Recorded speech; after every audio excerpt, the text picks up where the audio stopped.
Comprar enlaces es algo cada vez más complicado y que puede hacerte perder desde cientos hasta miles de euros si no lo haces bien. Y es que si Google detecta que un enlace es artificial, perderá todo su efecto y tú habrás perdido todo tu dinero. Por tanto, si quieres que tus enlaces tengan efecto y que de verdad tengas posibilidad de que mejoren tus rankings sin ser penalizado, este video podcast es para ti. A mí me gusta pensar que comprar enlaces es como jugar al póker con Google. Él tiene sus ases, pero nosotros tenemos un comodín llamado Mastercard. A ver quién gana esta mano.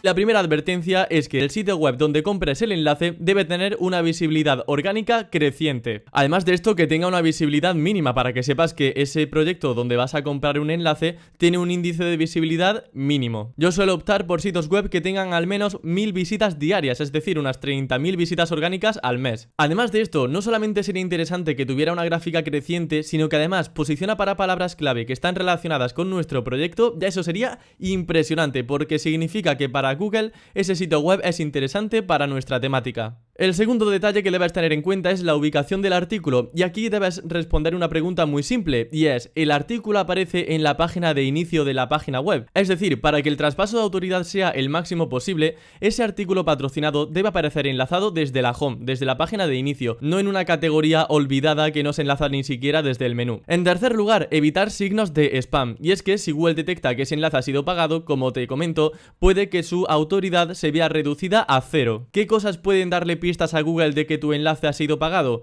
Principalmente la categoría. Cuando te publiquen el artículo, revisa que la categoría que te han asociado no tenga dentro un montón de artículos patrocinados, porque así Google va a ver que todo lo que está en esa categoría es puro spam. También debes tener cuidado con el autor. Al igual que la categoría debe ser una categoría normal, el autor que te asignen también debe ser normal. Y es que a veces te asignan un autor que solamente tiene artículos patrocinados a su nombre, y eso es otro indicador para Google de que tu artículo también es spam. Hay otros periódicos o blogs que ponen la etiqueta de "este artículo es patrocinado", con lo cual ahí ya estamos dándole una pista impresionante a Google de que hemos pagado por ese enlace, y eso hay que evitarlo. Y finalmente, que no sea do follows, y es que si tu enlace es no follow o sponsored, seguramente Google reduzca la autoridad que te va a transmitir ese enlace, y no queremos eso, así que siempre el enlace do follow. En cuarto lugar, yo siempre velo por el precio, que el enlace me salga lo más barato posible, porque ya de por sí hacer una campaña de link building no suele ser barato, así que lo que hago es revisar cuánto cuesta un artículo patrocinado en las plataformas de link building que suelo usar habitualmente. En ocasiones también contacto directamente con el medio para que ellos me den un precio, y de esa manera comparar tanto el precio del contacto directo como el precio que me dan las plataformas de link building. Aunque hacer esto manualmente es un tostón, porque tienes que ir manualmente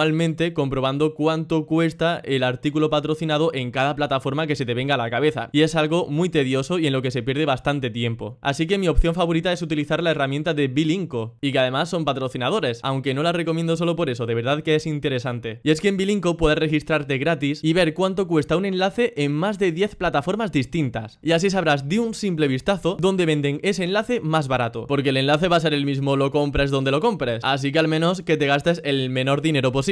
Te sorprenderá además ver que hay algunos enlaces que tienen una variación de más de 300 euros en el precio dependiendo de la plataforma donde lo compres, por lo que viene fenomenal saber dónde está la opción más barata. Ah, y si vas a usar Bilinco Pro, tienes un 15% de descuento con el cupón 15campamento. Te dejo el enlace debajo en la descripción. En quinto lugar tenemos el tema de la autoridad inicial, y es que si queremos que el enlace que compremos nos traspase autoridad, el medio que habla de nosotros también debe tener una autoridad inicial. ¿Cuáles son mis métricas favoritas? Pues principalmente dos. Por un lado tenemos el DR, el Domain Rating, y el TF, el Trust Flow. En cuanto al DR, procuro que tenga un mínimo de 20, mientras que el TF o Trust Flow intento que tenga un mínimo de 8. La diferencia principal es que el DR mide la autoridad general del sitio y el TF mide también la calidad de ese sitio o la cantidad de spam que recibe. Cuanto más alto sea el valor de ese TF, significa que el sitio supuestamente tiene menos spam y está mejor cuidado. Aunque como siempre, estos son métricas no oficiales de Google, pero son muy buenas para orientarnos. En sexto lugar, pero no menos importante, una vez nos decantamos por el medio de comunicación en base a esto que hemos visto, llega otro momento importante, y es la redacción del artículo patrocinado. Aquí, el artículo debe ser lo más natural y orgánico posible. Normalmente, especialmente si hablamos de compra de enlaces en blogs temáticos, intento que el artículo esté enfocado a alguna palabra clave. Por ejemplo, si voy a comprar un artículo patrocinado para mi blog de jardinería, podría hacer un patrocinado sobre cómo hacer un huerto ecológico en casa sin sacrificar mucho espacio. Pero si hablamos de un periódico periódico que aparece en Google Discover, suelo publicar artículos que sean mucho más noticiables y clickbait. Para ello me hago uso de cifras. Normalmente las cifras son muy jugosas para hacer artículos que inciten al click. Por ejemplo, un titular podría ser: más del 80% de estudiantes en marketing digital consiguen trabajo en el primer año. O esta es la razón por la que no deberías tener una mesa de madera en tu casa. Es decir, hacer artículos que estén relacionadas con tu sector, pero que intente conseguir clics con un título llamativo, porque si ese periódico aparece en Discover, vamos a poder llegar a mucha más gente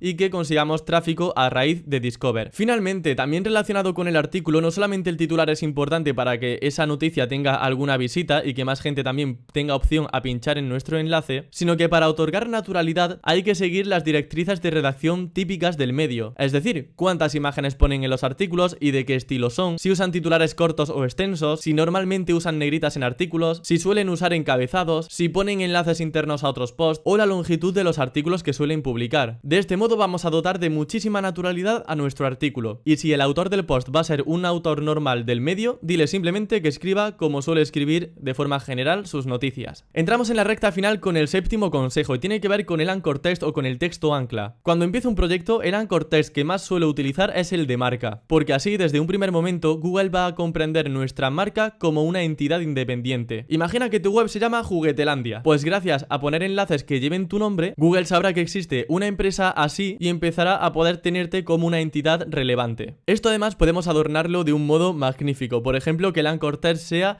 según el medio Juguetelandia, o según la web Juguetelandia, o según el último estudio de Juguetelandia. El motivo es que enlazar a nuestra web como fuente otorga mucha naturalidad al enlace. Por otro lado, podemos jugar también con anchors de palabra clave o con frase, como juguetes para niños, esta web de juguetes para niños, o los juguetes de moda de niños según Juguetelandia. Las opciones al fin y al cabo son infinitas, simplemente ten en cuenta que no debería ser un enlace puesto sin más en mitad de un párrafo y sin sentido, sino que haya un contexto por el que sea relevante enlazar a tu página web. Como os decía, que enlacemos a nuestra web como si fuera fuente de un dato. Y ya para finalizar, unas advertencias finales, aunque son solamente dos, pero bueno, allá van. La primera advertencia es que suelo comprar enlaces en webs mías que ya empiezan a tener un poco de impresiones en Google, es decir, que veo que Google empieza a tomar en consideración y que tienen un mínimo de visibilidad, aunque no reciba siquiera clics. Reviso que en Search Console tengan al menos unas 10 impresiones diarias, eso quiere decir que poquito a poco ya pueden empezar a crecer. Pero es que hay proyectos que por más que pase el tiempo no indexan muy bien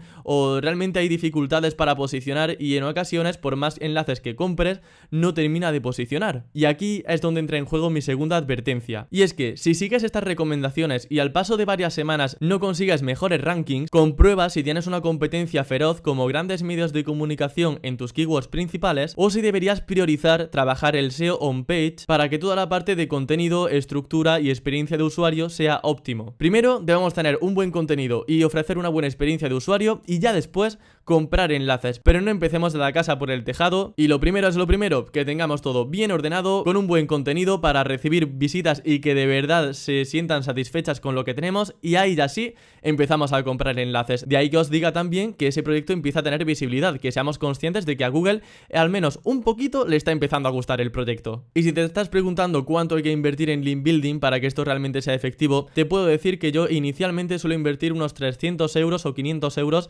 en enlaces para que tengan una autoridad inicial y que tengan mayor facilidad de posicionamiento. Aunque también te digo que hay ocasiones en las que sin apenas enlaces el proyecto empieza a posicionar porque tengo mejor contenido, mejor experiencia de usuario y consigo primeros rankings sin tener que invertir una gran cantidad de dinero.